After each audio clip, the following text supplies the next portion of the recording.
weather outside is frightful, but the fire is so delightful. Since we've no place to go. Hello everyone, this is Denise of Something Beautiful Handcrafts, and I'm in the home stretch here.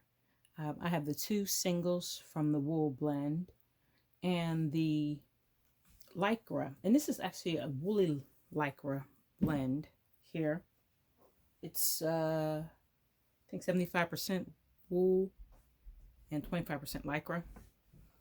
I'm just adding this in as the third ply. Let me see. I don't normally 3-ply anything,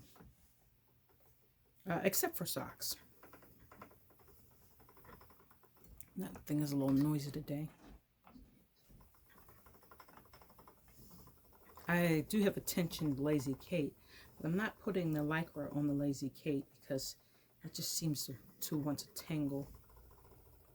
So just kind of feeding it in, giving it a really nice firm twist. Now this ply, well I should say this blend, the wool blend, already had some nylon in it and some faux cashmere, which is basically nylon. So I didn't really need the nylon. I'm not using the woolly lycra as a stretch ply. I'm just using it actually just as another ply to give me a 3-ply yarn this way.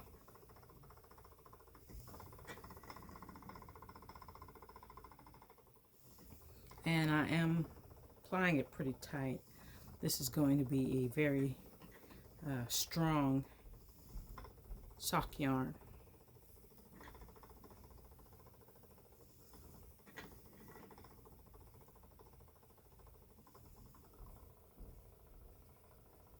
Let me change the camera position just a little bit. Okay, get that going. Okay, this is basically just it. Nothing really to see here. I've just been spending the past couple days, and there was really not much to put on a video of just like watching me spin. I know someone said something about a spinning video, but I don't know. I just found that a little odd, just watching someone spin. So the videos kind of come as I change whatever it is I'm doing.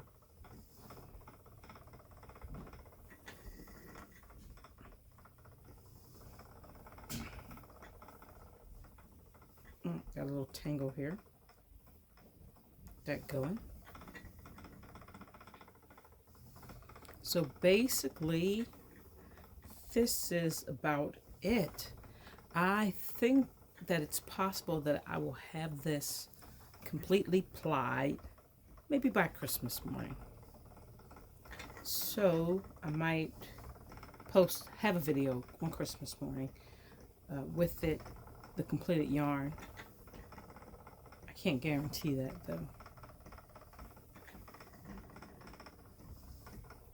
I've started putting together my portfolio for user experience design, web design, and search engine optimization. So that's my biggest focus for now, is getting this portfolio together so that I can start my job search at the beginning of the new year. And that's basically what's been occupying my time in between all of this stuff.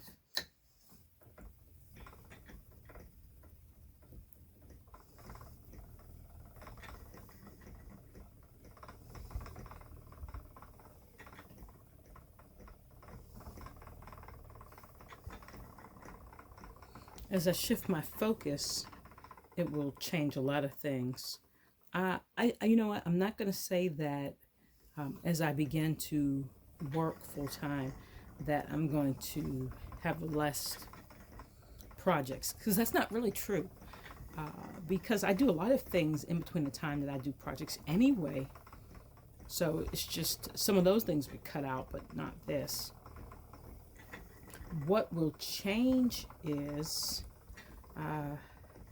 the specificity, I would probably say.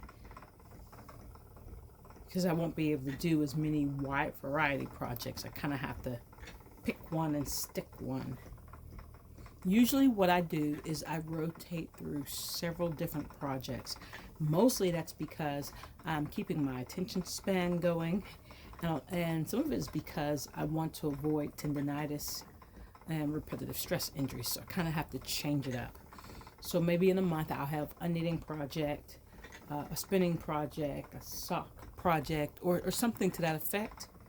And so when I do make the videos, I tend to release a couple different videos within the month because I'm cycling through all those projects. But now I'll probably have to be more specific about completing one cycle of project per month.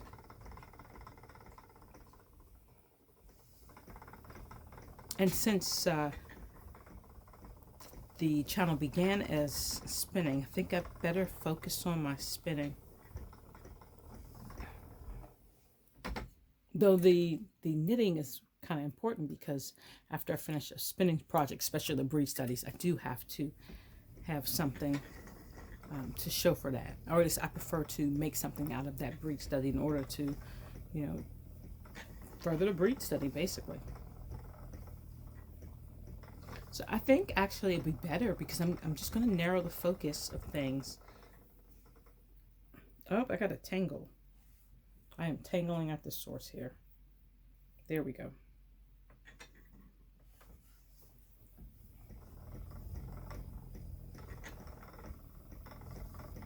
You know, when you have less time, you prioritize. And I'm actually expecting something good to come out of that, because I'll have to be more efficient in the time that I do have as extra.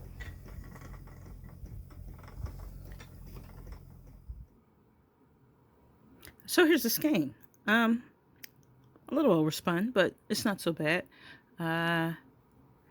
It had some bamboo in it, so I was spinning for the wool and alpaca. Kind of forgot about the bamboo, but it's not terribly overspun. I think I'm going to go ahead and put it in a dye pot. What is this? So this is Tuesday. Put it in a dye pot. Probably be ready to start cranking by Thursday. Now, what I think will be interesting is, because it's wool and nylon and alpaca and bamboo, this should dye really strangely. Of course, because the cellulose fibers will not take up the acid dyes to any great extent. I have some options. I could just, you know, let it go, and it should give me kind of a heathered effect, which is something I love to do that, so I probably will. I could also dye this with RIT. I know there's a lot of people who are just like anti-RIT, but I don't really mind it. And what I would normally do if I was dyeing a fiber that had the two different types in it, like I dyed something that was a Angora wool cotton blend, I would send it through the dye pot with the acid first. And then I would heat it up, dye it again with the salt for the cellulose fibers. But I haven't decided what I'm going to do yet. I guess it depends on what colors I actually have. I know I have purple RIT for sure. There's also fiber active dyes at the Praxis Studio. I think it's Procyon or something. I could always do it that way too, but it's almost Christmas, so I don't think I'm going down to the studio. I think I'm just going to go ahead and pop it in the jacquard acid dye, and whatever else happens, happens. But it should be interesting. Thanks a lot for watching. Have a great day.